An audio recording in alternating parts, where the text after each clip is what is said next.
Hey there, CEOs. Racheal Cook here, founder of the CEO Collective and host of the Promote Yourself to CEO podcast. If you listened to last week's episode, then you know the topic for the month is all about making those CEO level decisions, which is especially important right now when we have so many external factors working against small business owners. We have so much uncertainty happening in the economy. We have so many different policies being rolled out and then taken back. We have nonstop news hitting our feeds that is making us just agitated and overwhelmed. And it's leading to a lot of small business owners feeling incredibly stressed, especially when all of this uncertainty, all of these changes is impacting our businesses. And the biggest way it's impacting a lot of small businesses right now is we are seeing slower sales or lower revenue than we anticipated. This is something that, while we might not have been through this particular moment in time before, we have experienced in the world of small business.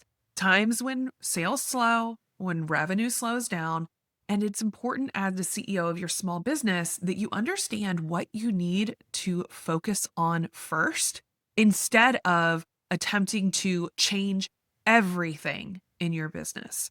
And that's one of the biggest reasons I wanted to record this episode for you. I hear so many small business owners who, when things slow down, they have less revenue coming in every single month, they start to panic and freak out because we've all been sold that lie that your business should be constantly growing, right? Just should be straight up all the time.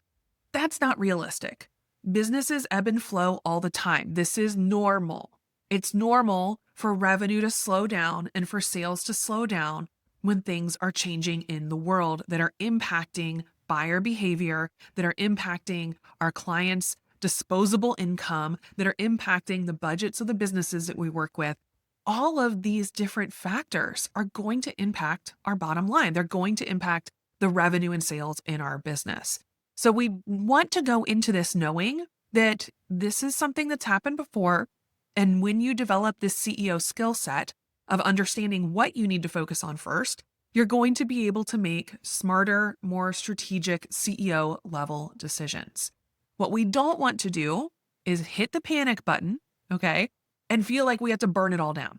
We have to overhaul everything.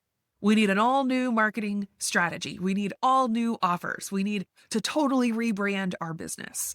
This is something I hear a lot from small business owners because they feel like, well, if it's not working, then nothing is working. The truth is, there are probably only a small number of things that are going on in your business that aren't working. There's probably a lot more working than you realize.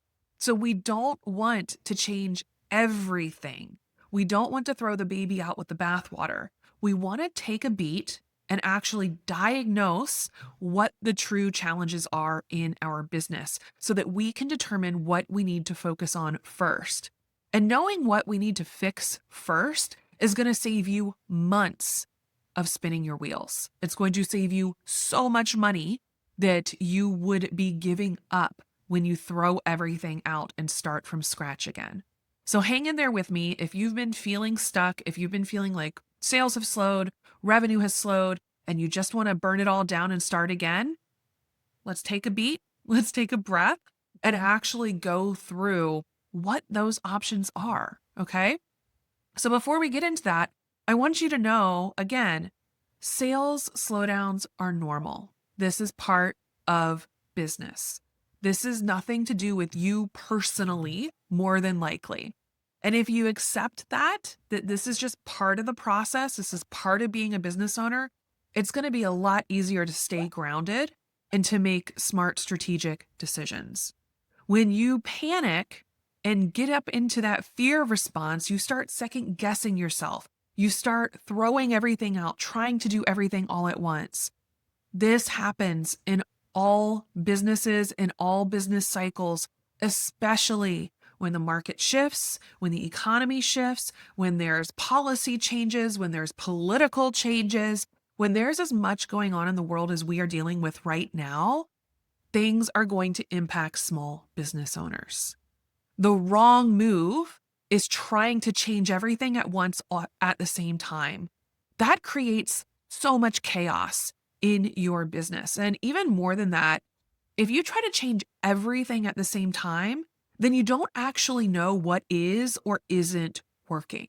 So, just like a science experiment, when you need to make changes in your business, you don't want to change all the variables. You only want to change one small thing at a time, change one input at a time, and see if it changes the output. If you attempt to do everything, everywhere, all at once, you're going to cause more chaos in your business and make it less likely that you'll actually get back to the results that you were looking for. So, there are 4 key levers that we're going to talk through today to help you figure out what you need to focus on first. And I'm actually going to start with the 4th lever. So, the good news is, if you are signed up for the workshop I'm teaching on October 15th, all about CEO level decisions, you're going to see how these different levers tie into our CEO decision matrix to help you diagnose what you actually need to work on first in your business. And if you've followed me for any length of time, you'll also start to see that these all tie in to our client growth engine. So hopefully that will help you see we have made this streamlined and aligned with the way that we teach how to sustainably grow your business. Now, the first thing I want to talk about is the deliverability lever. This is all about your client experience. So the key question here is, if your sales are slowing down or your revenue is slowing down, this is really about revenue in this particular one, are you retaining the clients that you're bringing in? Are you retaining the clients that you're bringing in? This is an important one to consider because sometimes we'll see revenue slow down and we won't be having as much revenue coming in this month that we had expected. And we're not sure why, because we're still getting the same number of new clients in the door. The problem is they're walking out the back, right? It's literally like you have a leaky bucket and everything is flowing through your business. You're not retaining those clients. So the warning signs here for if you're having an issue with your client experience is that people aren't working with you long term. People aren't working with you as long as they used to. And this is something that we should all be tracking every single month in our business, right? Is our lifetime client value. Whenever I work with my clients, it doesn't matter if they're a product-based business, a service-based business, I always want to know, what is a new client worth to you?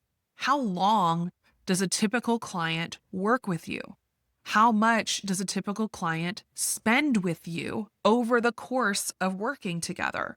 This is incredibly important data because this is one of those long-term levers that can make a massive impact in your small business. In fact, I would say a lot of service-based businesses, this is something that if you're not paying attention to this, you're going to spend all your time on marketing and visibility, and less time working with clients. So we want to make sure that if a new client is coming in the door, we know about how long each client stays with you and works with you, and about how much they actually spend with you. When we're talking about how long they work with you and how much they spend with you, we're not just talking about the initial engagement here, okay? So, for example, I have a lot of clients who start working with us by attending a CEO retreat, and that's a one-day event that I host every single quarter. You've probably heard me talk about it about a million times because we've hosted, I think, about 70 something of them by now. So that's the first entry point that a lot of my clients take. They start with the CEO retreat. But if I'm actually looking at each client's journey, right, I often see that they don't just work with me for that one day. They often start working with us inside of the CEO collective. So that increases their client lifetime value. They stay with us not just for that one day, they end up working with us for at least a year. And actually, if I look at my real numbers, my client lifetime value, I happen to know a lot of our clients stay with us much longer than the initial year. We have a very high retention rate. We have a lot of people who renew and work with us for multiple years inside of the CEO collective. Why is this so important? Well, if my revenue was starting to drop, if I was having less revenue coming in the door, but I still have the same number of clients signing up, brand new clients signing up to work with me, then that's a sign that something's not working here in our retention, that something is causing our clients to not renew or to not move on to the next offer. So you want to make sure you know those two numbers. How long does a client actually work with you? A typical client, this is an average, it's not individual, it's an average. And what is your average client lifetime value? The fix here, if those numbers have decreased and you're seeing revenue drop, even though you have the same number of new clients coming in, then you need to get in under the hood of your business and look at your client experience. How can you improve your client experience? This includes your onboarding processes, all of the workflows when you're working with those clients. It includes your offboarding. It includes how you invite them to continue working with you, to repeat working with you, to renew working with you. If there's opportunities for them to work with you at new levels once they've completed one offer, you really want to look at your overall client experience.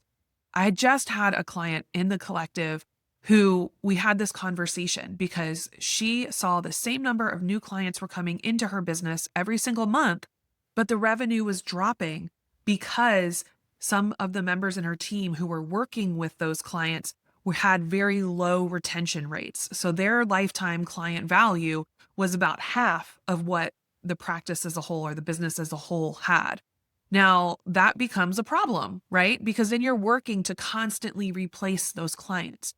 You don't want to be constantly replacing clients. If you have a great client, you want to retain them because long term, they're going to bring more revenue and more stability into your business. So that's the first lever I always check, because everything else, if you don't fix that, if you don't make sure that you're retaining the clients you're bringing in, then again, you're doing a lot of work and sending people to a leaky bucket. You're not going to keep the new clients you're going to acquire. That brings us to the next lever that we need to look at, and that's new client acquisition. New client acquisition is all about, are your offers actually selling? Is your offer still the right fit, the right product, program, or service at the right price point, solving the right problem for the right person? These are really important questions to ask yourself because sometimes things will change that impact product market fit. And sometimes you need to make adjustments to your offers or even change your offers.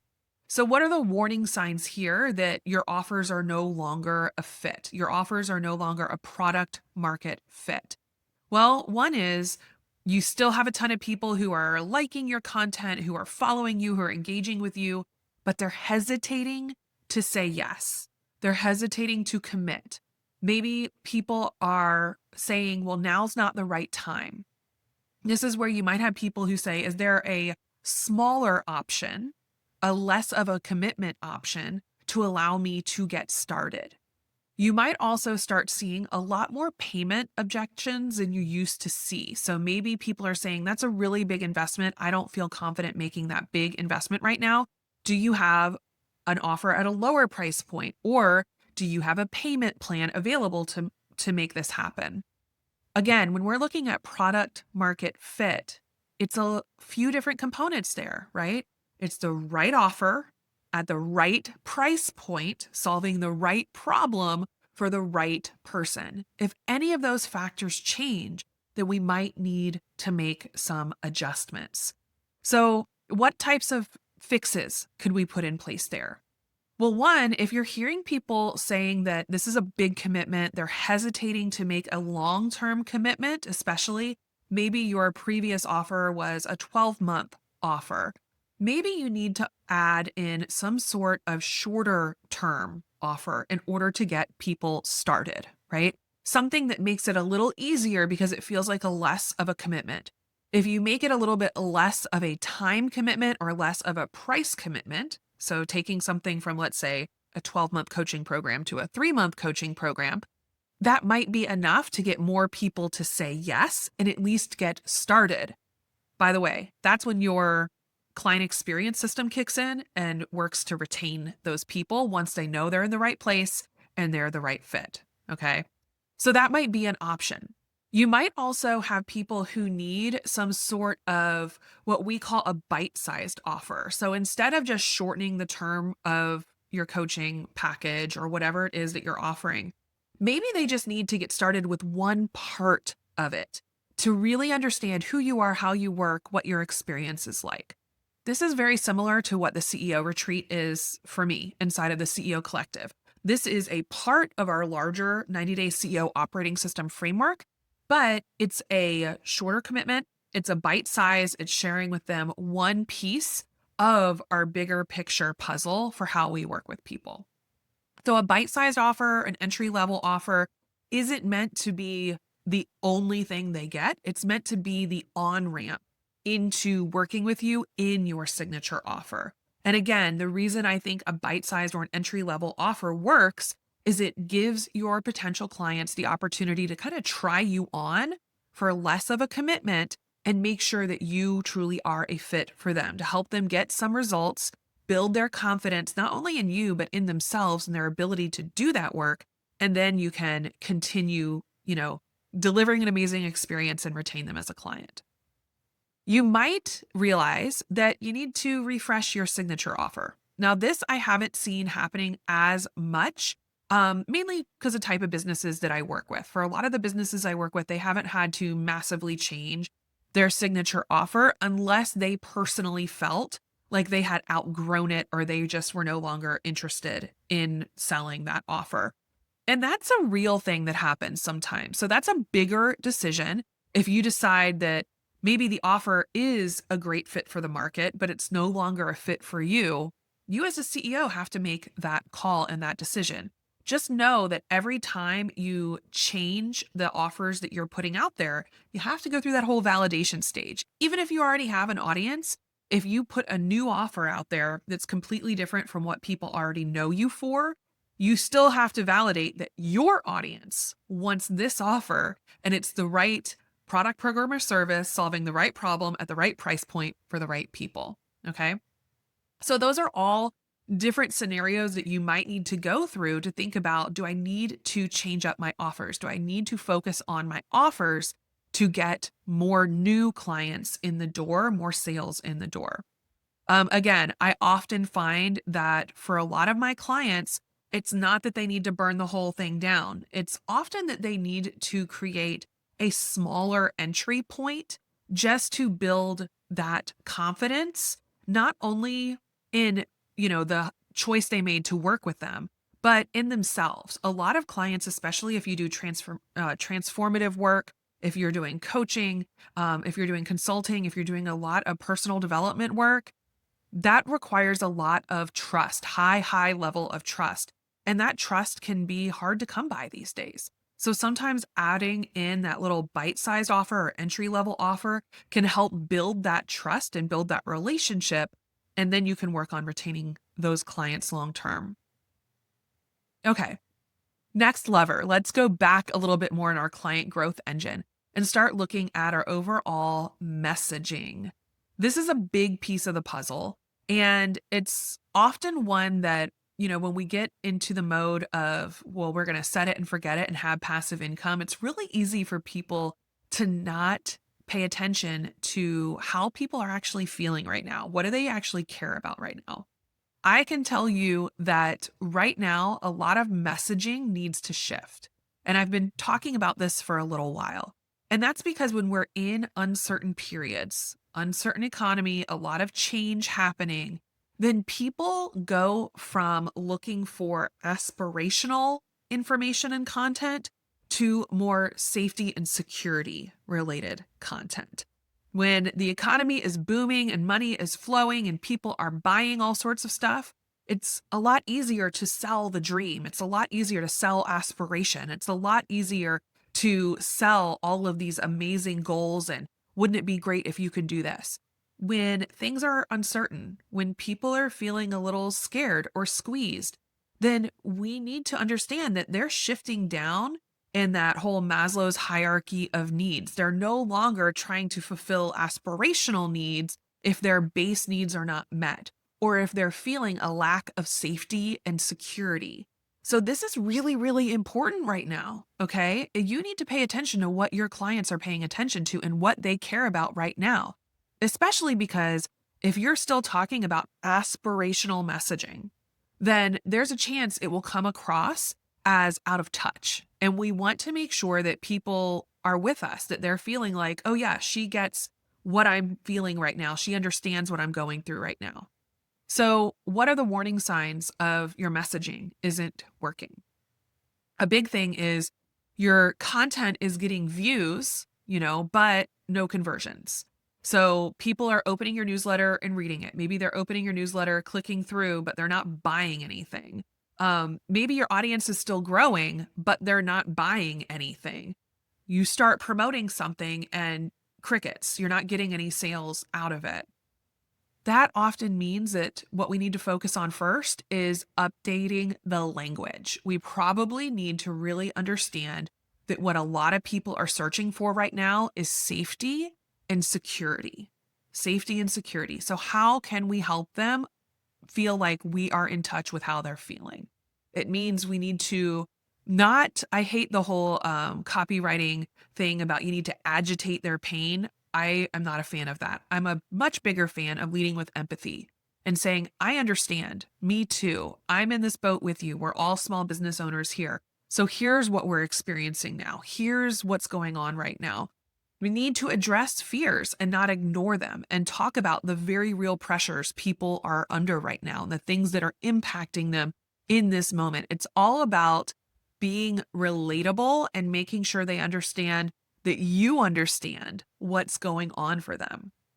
This is also where we need to focus on connecting our values to the outcomes that we offer. So if you have things that are really important to you, really important to your business that you're talking about, how does this impact your clients?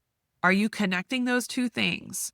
If there's no connection there, then it's going to seem like you're using your platforms just to talk instead of to make change in the way that you can through your business. So, one of the things that we see often with our clients is we just need to shift the messaging a little bit. Again, from highly aspirational to safety and security, not from digging a pain point, but from approaching with empathy and approaching with, hey, we understand the fears you have, and here's how we can support you going through this transformation that you're about to go through. Changing messaging is really challenging. Often it takes a lot more work than I think a lot of us realize. But the biggest thing I would say, and I'm not going to get into a whole like, how do you change all of your messaging right now? That's too big to unpack in this episode. I'm going to say it starts with talking to people. And this is one of the biggest things I see a lot of people struggling with, because as a lot of small businesses have shifted away from having interaction with actual humans, they have lost touch with what actual humans care about. So if you haven't talked to your clients, you haven't talked to your community, you haven't had recent conversations, this is a great time to get your calendar out and say, hey, I want to have some conversations with people about what's going on for you and how I can support you, because they're going to give you their real language about what is on their mind, what they're worried about, what their fears are, what they care about right now, and how they're navigating through this current world that we're all in. Okay. The final lever that we can look at if things are slowing down in your business is visibility. And when I say visibility, I mean getting out in front of brand new people. So, brand new people who do not know who you are. This is their first introduction to you, the first impression of you, first time they're getting to know who you are. And also visibility in front of your existing audience. Okay. I am seeing a lot of small business owners who are no longer as visible as they used to be. And I absolutely understand this. I understand the exhaustion of logging into social media and just feeling like you're being assaulted with the latest news cycle. I understand the feeling of like, gosh, is this ever going to stop? Are we ever going to get good news? There's a lot of people right now who are feeling this way. But as a small business owner, when you aren't visible enough, when you kind of disappear. If you're out of sight, you're out of mind. And if you're out of sight and out of mind, then that means you're probably going to have these warning signs. You're going to have fewer inquiries, fewer people reaching out for a consultation, fewer people joining your community, fewer people joining your email list, fewer people following you on social media. You're going to have traffic slowing down on your website. So this is the very first part of our client growth engine, right? The marketing section, attract, engage, nurture.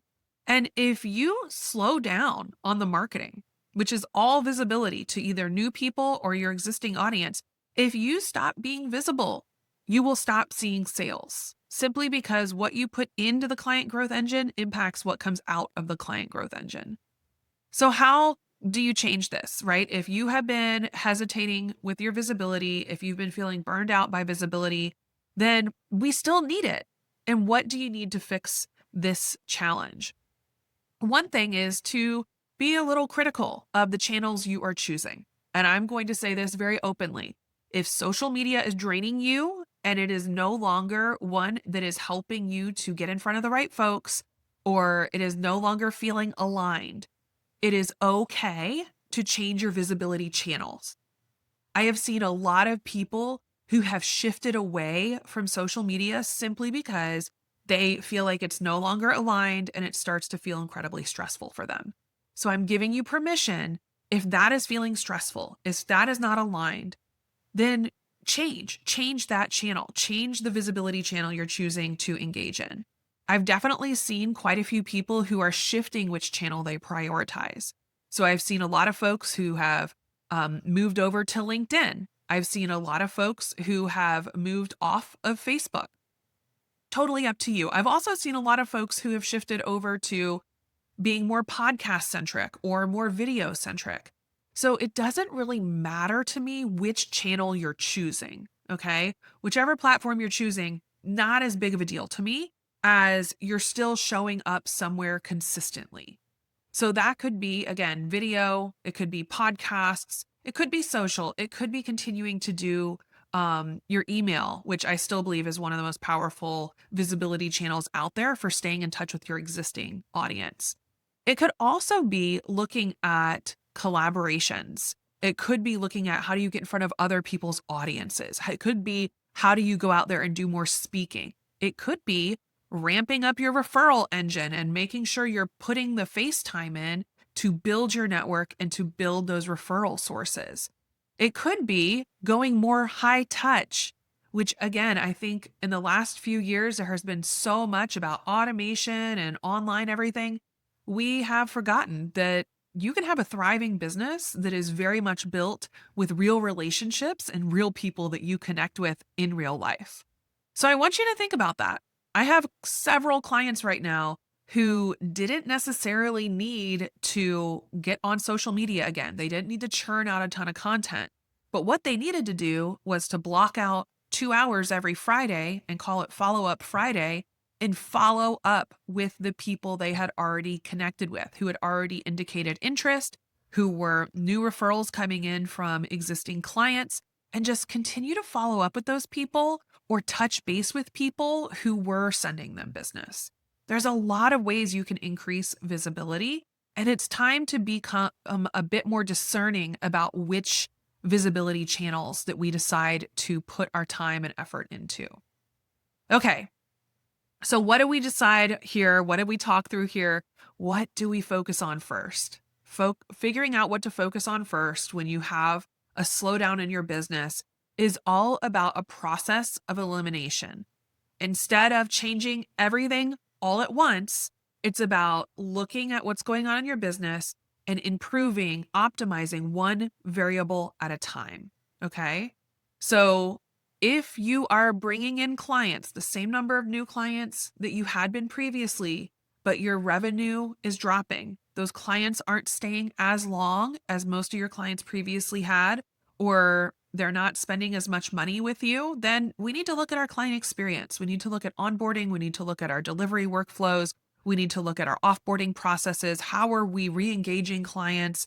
How are we retaining clients? Client retention really is the name of the game. I'm going to be talking a ton more in the coming months about retaining clients because smart, sustainable businesses aren't always chasing new clients. They're retaining the clients they have. Okay. So that's a huge one that I think a lot of people are missing. If you are not bringing in new clients, though, your new sales have kind of stalled, then we might need to adjust the offers, right?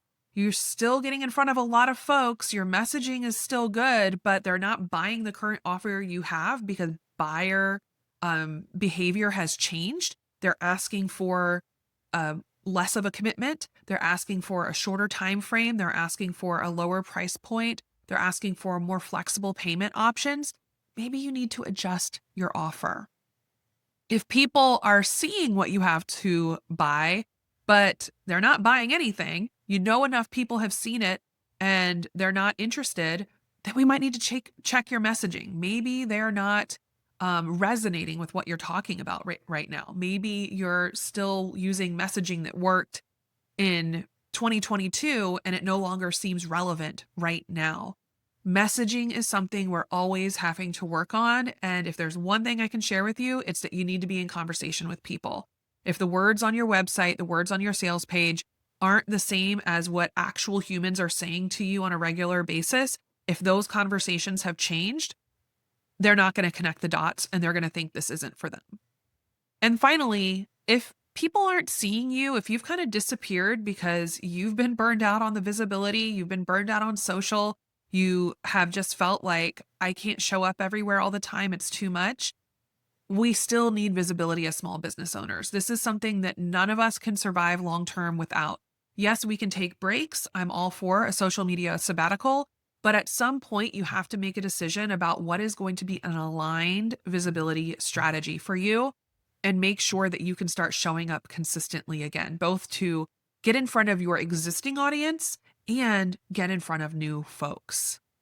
So I hope this has been helpful. This has been kind of like a workshop style episode, but I want you to know like sales slowdowns, revenue slowdowns, market slowdowns, they don't mean that your business is broken. They don't mean that you need to throw everything out and start all over again.